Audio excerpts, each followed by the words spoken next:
السلام علیکم ورحمۃ اللہ وبرکاتہ۔ بسم اللہ الرحمن الرحیم۔ پڑوس میں 5 محرم کو رخسانہ کی شادی تھی، وہ میری پکی سہیلی بھی تھی۔ شادی سے 2 دن پہلے گلی میں فنکشن رکھا گیا تھا اور ساری رات ناچ گانا ہوا۔ رخسانہ خود بھی ناچ گانے میں برابر سے حصہ لیتی رہی۔ محلے والوں نے سمجھایا کہ ان دنوں کے تقدس کا خیال رکھو، مگر رخسانہ نے کہہ دیا کہ یہ سب اس کے ارمان ہیں، اور پھر شادی سے 1 دن پہلے سب کے ہوش اڑ گئے جب رخسانہ کے گھر سے رونے کی آوازیں آنے لگیں، کیونکہ رخسانہ کا تو بہت تیز ڈیک کی آواز پر میری آنکھ کھلی تھی۔ ایسا لگ رہا تھا جیسے کوئی میرے کانوں پر گانا بجا رہا ہو۔ میں اس تیز آواز پر اٹھ کر بیٹھ گئی۔ کچھ ہی دیر میں مجھے سمجھ آ گیا کہ یہ گانے پڑوس میں رخسانہ کے گھر چل رہے ہیں۔ میں نے گھڑی پر نظر ڈالی تو رات کے تقریباً 2 بج رہے تھے۔ میں نے اپنا سر پکڑ لیا۔ رخسانہ میری بچپن کی سہیلی تھی، اسے ہمیشہ سے ہی ناچنے گانے کا بڑا شوق تھا،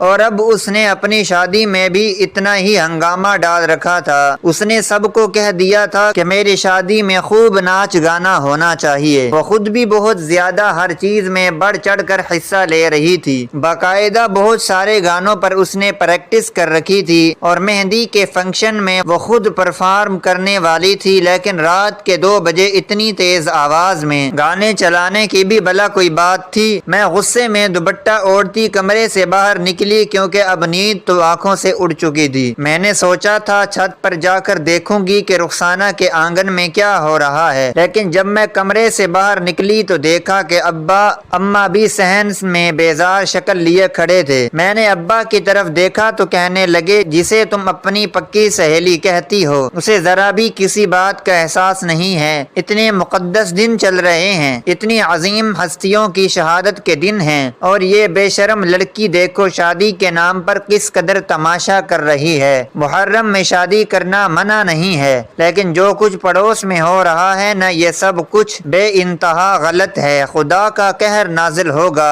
اگر ہم آل رسول کی شہادتوں کے دنوں میں بھی احترام نہیں کریں گے تو کب کریں گے؟ سچ ہے کہ ہم تو مسلمان کہلانے کے بھی لائق نہیں، تبھی تو ہم پر ایسے ایسے عذاب مسلط ہو رہے ہیں۔ ابا منہ ہی میں بڑبڑاتے ہوئے کمرے میں چلے گئے تھے، اور اماں بھی رخسانہ کو کوسنے میں مصروف تھیں۔ ہر کوئی جانتا تھا کہ پڑوس میں جو کچھ بھی ہو رہا ہے وہ صرف اور صرف رخسانہ کی اپنی خواہش سے ہے، ورنہ اس کے ماں باپ بھی ایسے نہیں تھے، لیکن اکلوتی بیٹی کی خواہش پر وہ خاموش تھے۔ رخسانہ کے والدین نے ہمیشہ اس کی ہر جائز اور ناجائز خواہش پوری کی، اور اب ایک بار پھر وہ اس کے ناچ گانے پر بھی اپنی زبان بند کر چکے تھے۔ ابا جو کہ بہت زیادہ نیک تھے، صوم و صلات کے پابند تھے، اور بچوں کو سپارہ پڑھایا کرتے تھے، انہیں یہ سب باتیں عام دنوں میں بھی پسند نہیں تھیں، اور اب تو بہت خاص ایام چل رہے تھے۔ محرم شروع ہو چکا تھا، اور پڑوس سے آتی گانے کی آوازیں تو کسی کو بھی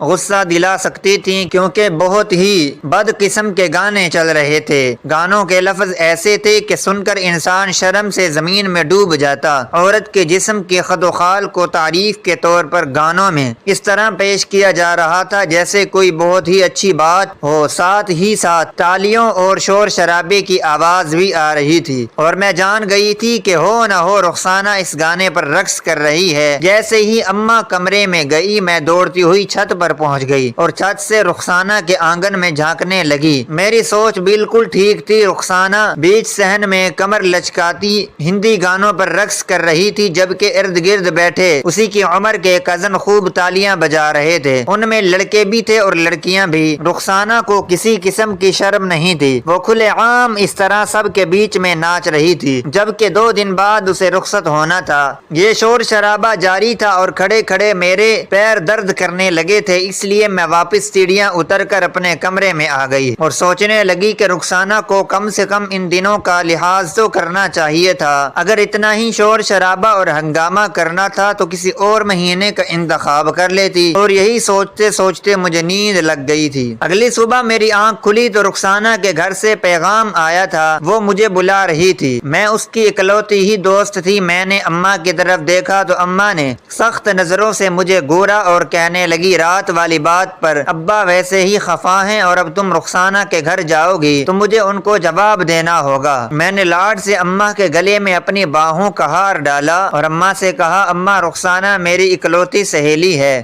بچپن سے ہم ساتھ ہیں، اب وہ رخصت ہو کر چلی جائے گی تو دوبارہ پتہ نہیں کب آئے گی۔ آپ تو جانتی ہیں نا کہ اس کا سسرال بھی دوسرے شہر میں ہے، بس مجھے 2-4 دن اس کے پاس جانے دیں، پھر تو اس نے بھی چلے جانا ہے اور میں بھی آپ کی مرضی سے گھر بیٹھ جاؤں گی۔ اماں نے غصے سے مجھے دیکھا اور کہنے لگی، اچھا ٹھیک ہے، میں تجھے آخری بار اجازت دے رہی ہوں، لیکن یاد رکھنا اگر تو نے کسی ناچ گانے میں حصہ لیا تو میں دوبارہ تجھے اس گھر میں قدم بھی نہیں رکھنے دوں گی۔ تیرے ابا ان چیزوں کے سخت خلاف ہیں۔ لڑکیاں حیا کرتی اچھی لگتی ہیں، نہ کہ اپنی زیب و زینت کی نمائش کرتی۔ رخسانہ نے تو حد ہی کر دی تھی، اپنی شادی میں بھی اسے سکون نہیں ہے اور نہ ہی اس کے ماں باپ کو اس بات کی پرواہ ہے کہ وہ کس طرح سب کے آگے ناچنا شروع ہو جاتی ہے۔ اماں رخسانہ کے اوپر غصہ ہو رہی تھی، جبکہ میں نے بات کا رخ بدلا تھا۔ میں نے اماں سے کہا، پیاری اماں بس آخری بار جانے دو، تو اماں نے اجازت دے دی اور میں اماں سے وعدہ کرتے ہوئے رخسانہ کے گھر پہنچ گئی۔ وہ مجھے دیکھ کر بڑی خوش ہوئی، گلے لگا کر کہنے لگی، رات تو کیوں نہیں رکی تھی؟ بڑا مزہ آیا تھا، فنکشن میں ہم نے خوب ناچ گانا کیا تھا، میں نے تو ایسے ٹھمکے لگائے کہ سارے کزنز تالیاں بجاتے رہ گئے۔ میں نے رخسانہ کو پیچھے کیا اور ناراضگی سے کہا، دیکھیے میں نے چھت پر سے تیرے ٹھمکے اتنی تیز آواز میں ڈیک لگا رکھا تھا کہ ہمارے گھر والوں کی نیندیں حرام ہو گئی تھی۔ ابا تو تجھے خوب برا بھلا کہہ رہے تھے۔ میری بات سن کر رخسانہ ہنسی اور کہنے لگی، جھلی تو ساری زندگی اپنے باپ سے ڈرتی رہنا، یہی تو چند دن ہے جو ہم ہنس کھیل کر گزار سکتے ہیں، شادی کے بعد تو پھر نہ جانے زندگی کہاں لے جائے گی۔ میں نے تو اپنے ماں باپ سے کہہ دیا تھا، بھائی میں تو اپنی شادی میں اپنے سارے ارمان پورے کروں گی، اور میرے ماں باپ تیرے اماں ابا کی طرح دقیانوسی بھی نہیں ہیں۔ میرے ابا نے مجھے اجازت دے دی، جب ہی تو میں نے اتنا ہنگامہ کیا، پتہ ہے ہم فجر تک ناچتے گاتے رہے، خوب مزہ آیا۔ میں نے رخسانہ سے کہا، وہ تو ٹھیک ہے، لیکن کم سے کم تو ان مقدس دنوں کا ہی خیال کر لیتی، محرم کے مہینے میں تو شادی رکھوا لی ہے اور اب ناچ گانے سے بھی باز نہیں آتی، مقدس مہینہ ہے، کم سے کم ڈیک کی آواز ہی کم کر دیا کر کہ آس پڑوس والوں کو تکلیف نہ ہو۔ مجھے معلوم تو ہے کہ پچھلی گلی میں امام بارگاہ بھی ہے، اگر ان سب چیزوں کی آواز وہاں تک جائے تو کتنی بری بات ہوگی۔ وہ لوگ اپنی مجلسیں کرتے ہیں اور تو گانوں کی آواز سے سارے محلے کو جگانے کی کوشش کر رہی ہے۔ میری بات سن کر رخسانہ ہنسی اور کہنے لگی، تجھے امام بارگاہ والوں سے بڑی محبت ہے، وہ لوگ کون سا ہمارے فرقے پر چلتے ہیں، کیا کون سا ہم ان کے فرقے پر ہیں جو تو ان کا اتنا خیال کرتی ہے۔ رخسانہ کی بات سن کر میں نے اسے سمجھایا کہ بھلے ہم ان کے فرقے پر نہ ہوں، ہم سنی گھرانے سے ہوں، لیکن ہمیں دوسروں کے فرقوں کا ادب اور لحاظ کرنا چاہیے، اتنا احترام تو ہونا چاہیے۔ ہم سب مسلمانوں کے لیے ہی یہ ایک تکلیف دہ بات ہے کہ ہم ایسے دنوں میں گانے چلا کر ناچ گانا کریں۔ شادی کی اجازت ہے تو اس کا مطلب یہ تو نہیں کہ ہم دھوم دھڑاکہ کریں، ہمیں اسلامی اصولوں کے تحت شادی کرنی چاہیے۔ میں نے رخسانہ کو سمجھانے کی کوشش کی تو اس نے جلدی سے میرا دوپٹہ میرے سر پر رکھ دیا اور ہنستے ہوئے کہنے لگی، بی بی واعظ کرتی ہوئی اچھی لگتی ہو، تمہیں تو کسی مجلس میں ذاکرہ ہونا چاہیے۔ وہ میرا مذاق اڑا کر کھلکھلا کر ہنسنے لگی، میں تو خاموش ہو گئی، پھر کہنے لگی، اب لیکچر ہی دیتی رہو گی یا سسرال سے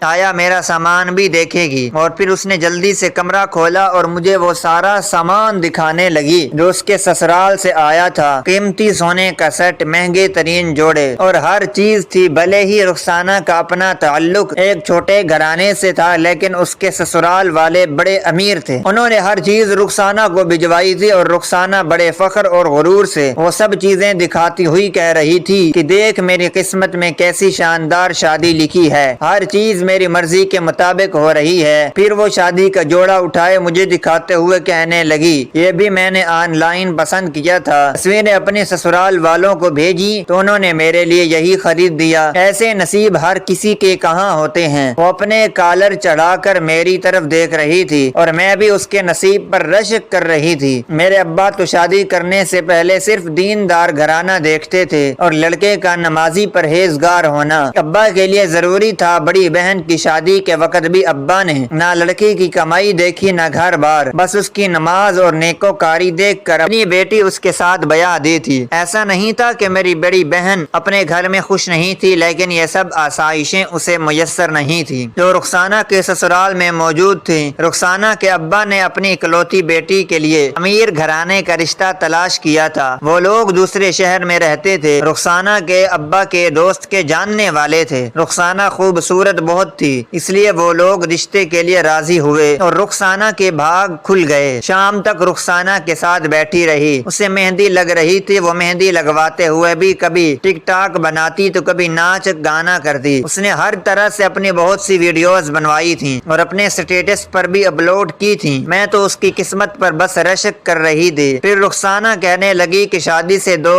رات پہلے یعنی آج کی رات فنکشن ہے، تمہیں بھی آنا ہے۔ گلی میں باقاعدہ ٹینٹ لگا کر ناچ گانا ہوگا، لڑکے بھی بلوائے ہیں، وہ بھی ڈانس کریں گے اور ہم لڑکیاں بھی ڈانس کریں گی۔ میں نے تو بہت زبردست قسم کا ڈانس سیکھا ہے۔ آج کل تو تمہیں پتہ ہے یوٹیوب پر کیسے کیسے ڈانس کے ویڈیو آتے ہیں، بس وہی دیکھ کر میں نے خوب پریکٹس کی ہے۔ تم ضرور آنا، خوب مزے کریں گے۔ میں نے کانوں کو ہاتھ لگایا اور کہا کہ کل تمہارے ڈیک کی آواز پر ہی ابا نے مجھے عجیب نظروں سے دیکھا تھا، کیونکہ تم میری پکی سہیلی ہو۔ اب اگر انہیں فنکشن کا پتہ چلا یا میں نے آنے کی اجازت مانگی تو ابا مجھے بھی کان پکڑ کر گھر سے نکال دیں گے۔ تم تو رخصت ہو کر چلی جاؤ گی، لیکن میں اپنے گھر سے بھی جاؤں گی۔ میں نے تو صاف ہاتھ جوڑ کر رخسانہ سے معافی مانگ لی کہ میں اس کی خوشی میں شریک نہیں ہوں گی۔ وہ گندی سی شکل بنا کر کہنے لگی کہ تمہیں تو اکلوتی دوست کی خوشیوں کی پرواہ ہی نہیں، بس اپنے ابا سے ڈرتی رہنا۔ میں نے کہا بات صرف ابا کی نہیں، مجھے خود بھی یہ بات پسند نہیں کہ میں محرم کی مقدس راتوں میں ایسے کام کروں۔ اس مہینے کی عظمت کا، حرمت کا ہمیں خیال کرنا چاہیے۔ وہ کہنے لگی چلو جاؤ، اب تم اپنے گھر نکلو، تم تو لیکچر دے دے کر میری خوشیاں بھی تباہ کر دینی ہے۔ مجھے اپنے ہاتھوں سے دھکیلتی وہ دروازے تک لائی تھی۔ میں نے پلٹ کر اسے دیکھا تو اس نے مجھے گلے سے لگا لیا۔ وہ ایسے ہی مجھے تنگ کرتی تھی اور مجھے یہ بات اچھی طرح معلوم تھی۔ کہنے لگی چلو فنکشن میں نہ آنا، لیکن شادی میں پوری طرح سے شریک ہونا ہے۔ کہنا کہ تمہارے ابا نے آخری وقت پر منع کر دیا اور تم ان سے ڈر کر گھر میں بیٹھ گئی۔ میں نے کہا ارے نہیں، شادی میں تو ضرور آؤں گی، بلکہ اماں بھی آئیں گی، وہ تو بس ابا کو یہ ناچ گانے پسند نہیں۔ اور پھر میں رخسانہ سے مل کر واپس اپنے گھر آ گئی۔ اس رات 11 بجے کے قریب گلی میں خوب ہنگامہ شروع ہوا، زور شور سے گانے بجنے لگے، ٹینٹ لگ چکا تھا، ناچنے والے لڑکوں کو پیسے دے کر بلایا گیا تھا اور فنکشن شروع ہو گیا تھا۔ مجھ سے رہا نہ گیا تو میں بھی دوڑ کر چھت پر پہنچ گئی۔ بھلے میں گھر سے باہر نہ جا سکتی تھی، لیکن چھت سے تو اپنی دوست کی خوشیوں کو دیکھ سکتی تھی۔ کبھی مجھے بھی اپنے دوست کو مسکراتا دیکھ کر خوشی ہوتی تو کبھی اس مقدس مہینے کے دنوں کا خیال آتا تو افسوس بھی ہوتا کہ نہ جانے کیوں رخسانہ یہ سب کچھ کر رہی ہے۔ میں ملی جلی کیفیت کا شکار تھی۔ کبھی مجھے لگتا کہ اپنی خوشیوں کے لیے انسان کو سب کچھ کرنا چاہیے، لیکن دوسری طرف مجھے یہی خیال آتا کہ ہمارے دین میں ان سب باتوں کو ناپسند کیا گیا ہے۔ ابھی لڑکوں کے گروپس کو ڈانس کرتے ہوئے کچھ ہی دیر گزری تھی کہ محلے کے چند بزرگ شریف لوگ رخسانہ کے گھر پہنچ گئے اور وہ رخسانہ کے والد سے کہنے لگے کہ اونچی آواز میں گانے بند کرو، یہ شریفوں کا محلہ ہے، یہاں ان سب چیزوں کو اچھا نہیں سمجھا جاتا، اور پھر یہ تو محرم کی پاک راتیں ہیں، تم لوگوں کو ذرا شرم نہیں آتی؟ وہ سب نیک اور شریف بزرگ تھے۔ ان کی بات پر رخسانہ کے والد انہیں آرام سے سمجھانے لگے کہ بس کچھ دیر کی بات ہے، پھر یہ سب کچھ بند ہو جائے گا۔ لیکن رخسانہ غصے میں آ گئی اور کہنے لگی تم سب اپنے اپنے گھر جا کر آرام کرو، یہ گلی تمہارے باپ کی نہیں ہے، یہ میری شادی ہے اور میری مرضی سے ہوگی، ناچ گانا بھی ہوگا اور گانے بھی چلیں گے، اگر تم لوگوں کو اتنا ہی اعتراض ہے تو اپنے کان بند کر لو۔ رخسانہ بدتمیزی کی انتہا پر پہنچ چکی تھی اور اس کی اسی بدتمیزی کی وجہ سے ایک ایک کر کے وہ سارے بزرگ واپس لوٹ گئے تھے۔ ان کے جانے کے بعد اس نے ہاتھ جوڑے اور دوبارہ سے ڈیک چلوایا اور ایک دفعہ پھر لڑکوں نے ناچنا شروع کر دیا۔ لڑکوں کا ڈانس ختم ہوا تو لڑکیوں کی باری آئی۔ رخسانہ اکیلی سٹیج پر چڑھی اور خوب لچک مٹک کر ڈانس کرنے لگی۔ اس کی پتلی کمر سٹیج پر تھڑک رہی تھی اور خوب سیٹیاں بج رہی تھیں۔ کوئی اس کی ویڈیو بنا رہا تھا تو کوئی اسے شاباشی شاباشی دے رہا تھا اور وہ خوب گھوم گھوم کر ناچ رہی تھی۔ اس نے واقعی بہت اچھا ڈانس سیکھا تھا۔ 3 بجے تک اس کا رقص چلتا رہا اور پھر سب لوگ خوب تالیاں بجاتے رہے۔ میں بھی اسے چھت پر سے دیکھتی رہی اور پھر وہ اسٹیج سے اتری۔ میں بھی واپس اپنے کمرے میں آ گئی۔ میں لیٹ کر سوچنے لگی کہ میری اکلوتی سہیلی رخصت ہو کر چلی جائے گی تو میں کیا کروں گی۔ ساتھ ہی ساتھ میرے دل میں خیال آ رہا تھا کہ میری شادی بھی رخسانہ کی شادی کی طرح دھوم دھام سے ہونی چاہیے۔ دوسرے ہی لمحے مجھے ابا کا خیال آیا تو میں نے اپنے کانوں کو ہاتھ لگایا۔ میرے ابا رخسانہ کے ابا کی طرح نہیں تھے جو میری کی ہر بات پر آمین کہہ دیتے۔ میرے ابا صحیح اور غلط کو پوری طرح پرکھ کر ہی کوئی فیصلہ کرتے تھے۔ خاص کر شادی بیاہ کے معاملات میں تو وہ سادگی کو ہی اہمیت دیتے تھے۔ ایسا نہیں تھا کہ ابا کے پاس پیسہ نہیں تھا،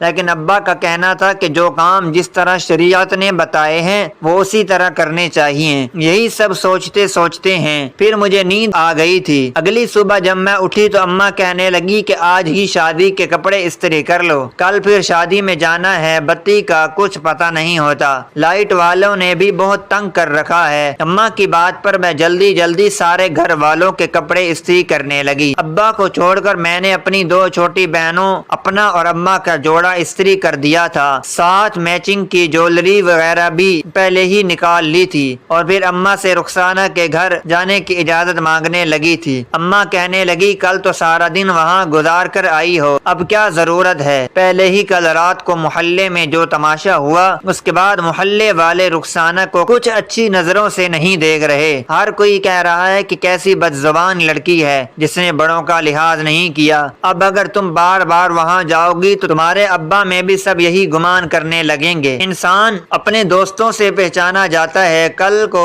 سب یہی کہیں گے نا کہ یہ رخسانہ کی دوست ہے تو اس کی زبان بھی گز بھر کی ہوگی۔ اماں کی بات پر میں نے سر جھکایا۔ میں جان گئی تھی کہ میں کچھ بھی کر لوں اماں مجھے جانے کی اجازت نہیں دیں گی۔ میں ایسے ہی خاموشی سے آنگن میں بیٹھ گئی۔ میں سوچ ہی رہی تھی کہ کس طرح اماں کو راضی کروں کہ اچانک سے ہی پڑوس میں خوب شور شرابے کی آواز آنی شروع ہوئی تھی اور ایسا لگ رہا تھا جس سے رخسانہ چیخ چیخ کر رو رہی ہو۔ اس کے رونے کی آوازوں پر میں گھبرا گئی۔ میں نے اماں کی طرف دیکھا تو ان کے چہرے پر بھی کچھ ایسے ہی تاثرات تھے۔ کہنے لگی خدا خیر کرے، یہ کچھ صحیح آوازیں تو نہیں ہیں، ایسا لگتا ہے جیسے کچھ برا ہوا ہو۔ جاؤ جا کر چھت پر سے دیکھو اور پھر بتاؤ کہ کیا معاملہ ہے۔ جو بھی ہے پڑوس ہے، اگر کوئی اونچ نیچ ہو تو مجھے بھی جانا ہوگا۔ میں جلدی سے بھاگ کر چھت پر گئی تو مجھے رخسانہ کا آنگن صاف صاف نظر آنے لگا۔ وہ زمین پر بیٹھی تھی اور سینہ پیٹ پیٹ کر رو رہی تھی۔ اس کی ماں کا حال بھی کچھ ایسا ہی تھا۔ دونوں ماں بیٹی بہت بری طرح رو رہے تھے اور اس وقت ان کے آنگن میں کوئی بھی موجود نہیں تھا۔ میں نے اماں سے کہا کہ پتہ نہیں اماں کیا ہو گیا ہے، میں جا کر دیکھتی ہوں، آپ بھی آ جائیں۔ میں دوڑتی ہوئی رخسانہ کے گھر پہنچی تو وہ تب بھی آنگن میں ہی بیٹھی رو رہی تھی۔ اس کے پاس جا کر بیٹھی اور پوچھنے لگی بتاؤ تو رخسانہ کیا ہوا ہے؟ وہ روتے ہوئے کہنے لگی پتہ نہیں کس نے ہم سے دشمنی نکالی ہے، کسی بدذات کی وجہ سے سب کچھ تباہ ہو گیا، سب کچھ ختم ہو گیا ہے، اب تو میرے ہاتھ میں کچھ ہی نہیں رہا۔ میں نے رخسانہ سے پوچھا کہ بولو تو صحیح ہوا کیا ہے؟ رخسانہ نے اپنا موبائل فون میرے ہاتھ میں پکڑا دیا۔ فیس بک پر ایک ویڈیو چل رہی تھی جس میں رخسانہ کے رقص کی ویڈیو تھی اور وہ اس طرح ناچ رہی تھی کہ اس کا ہر ایک انگ واضح ہو رہا تھا اور کبھی کبھی رقص کرتے اس کی قمیض بھی کمر کی طرف سے اٹھ جایا کرتی تھی۔ بنانے والے نے ویڈیو کو اس انداز میں بنایا تھا کہ وہ بہت ہی زیادہ واحیات لگ رہی تھی۔ زوم کر کر کے رخسانہ کے وجود کے ہر حصے کو نمایاں کیا گیا تھا اور اب یہ ویڈیو فیس بک کی زینت تھی اور اس کے نیچے ہزاروں کی تعداد میں کمنٹس تھے۔ کوئی رخسانہ کے ایک رات کے پیسے پوچھ رہا تھا تو کوئی اسے ناچنے گانے والی بدماش بدکماش عورت کہہ رہا تھا، کوئی توبہ توبہ کر رہا تھا تو کوئی پوچھ رہا تھا کہ یہ شریف زادی ہے یا پھر کوئی طوائف۔ اسی طرح کے کمنٹس بھرے پڑے تھے۔ میری تو آنکھیں پتھرا گئی تھی۔ میں نے رخسانہ کی طرف دیکھا تو وہ روتے ہوئے کہنے لگی ڈانس کرنے کے لیے جن لڑکوں کو بلایا تھا انہی لڑکوں نے نہ صرف ویڈیو بنائی بلکہ اسے وائرل کر دیا ہے اور یہ میرے سسرال والوں تک بھی پہنچ گئی ہے اور ان کا فون آیا تھا، انہوں نے رشتہ توڑ دیا ہے، اب میری بارات نہیں آئے گی، میں بہت بدنام ہو گئی ہوں۔ مجھے صبح سے عجیب عجیب فون آ رہے ہیں، کوئی رشتہ دار مذاق اڑا رہا ہے تو کوئی میری قیمت پوچھ رہا ہے، میں تو کسی کو منہ دکھانے کے لائق ہی نہیں رہی۔ رخسانہ میرے سینے پر لگ کر پھوٹ پھوٹ کر رو رہی تھی اور میں بس خاموش بیٹھی بیٹھی تھی، سمجھ نہیں آ رہا تھا کہ اسے تسلی دوں یا سمجھاؤں، یا پھر ان لوگوں کو برا کہوں جس نے رخسانہ کی ویڈیو بنائی تھی، یا پھر رخسانہ کو کوسوں کہ جس نے غیر مردوں کے درمیان نہ صرف رقص کیا تھا بلکہ انہیں اس بات کی اجازت دی تھی کہ وہ اپنے کیمروں میں اس کا رقص مقید کر دے۔ کچھ دیر بعد رخسانہ کے والد گھر آئے تو وہ بھی سڑ پکڑ کر بیٹھ گئے۔ انہیں گھر سے باہر ہی رخسانہ کی ویڈیو کے بارے میں پتہ چل گیا تھا۔ میری اماں بھی رخسانہ کے گھر آ گئی تھی۔ وہ رخسانہ کی اماں کو تسلی دے رہی تھی کیونکہ بیٹی کی بربادی پر ان کا برا حال تھا۔ کچھ دیر تک تو رخسانہ کے والدین روتے رہے اور پھر اچانک رخسانہ کے والد نے دل پکڑ لیا۔ ان کی حالت بگڑتی گئی تو میں نے ابا کو بلایا۔ ابا انہیں ہسپتال لے گئے۔ پتہ چلا کہ انہیں ہارٹ اٹیک ہوا ہے۔ ان کی حالت بہت سیریس تھی۔ وہ ہسپتال میں ایڈمٹ تھے اور پھر ایک ہفتہ وہ ایڈمٹ ہی رہے اور ایک ہفتے میں رخسانہ نے گھر سے باہر قدم بھی نہ نکالا تھا۔ بدنامی کی وجہ سے وہ اس قدر خوف زدہ ہو گئی تھی کہ اپنے کمرے میں ہی قید تھی۔ رخسانہ کیا بات ہے، ہسپتال سے ڈسچارج ہوئے تو میرے ابا